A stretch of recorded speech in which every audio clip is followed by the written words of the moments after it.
लाडकी बहीण योजना इन्स्टॉलमेंट लाडकी बहीण योजनेविषयी मोठी अपडेट समोर आली आहे.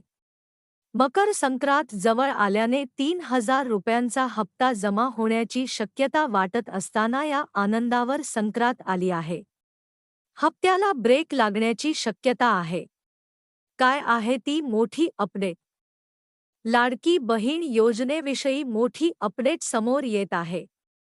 लाडक्या बहिणींच्या खात्यात 14 आणि 15 जानेवारी रोजी 3,000 रुपये जमा होण्याची शक्यता वर्तवण्यात येत होती.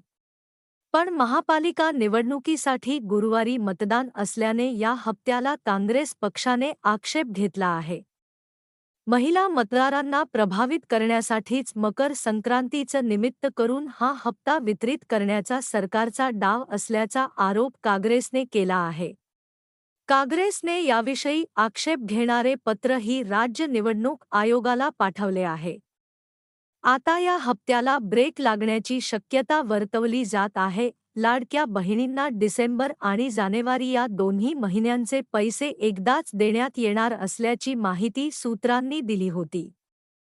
त्यानुसार 14 जानेवारी रोजी मकर संक्रांत या मोठ्या सणाचे निमित्त पुढे करण्यात आले होते. पण 15 जानेवारी राज्यातील महापालिकांसाठी मतदान होत आहे. सध्या आचारसंहिता असल्याने लोकानुनय करणारे निर्णय घेता येणार नाही असा आक्षेप काँग्रेसने घेतला. हा मतदारांना प्रभावित करण्याचा प्रयत्न असल्याचा आरोप करण्यात आला. महापालिकेची निवडणूक झाल्यावर लाडकी बहीण योजनेचा निधी वितरित करण्यात यावा अशी मागणी काँग्रेसने केली आहे. काँग्रेसने याविषयीचे पत्रही निवडणूक आयोगाला पाठवले आहे.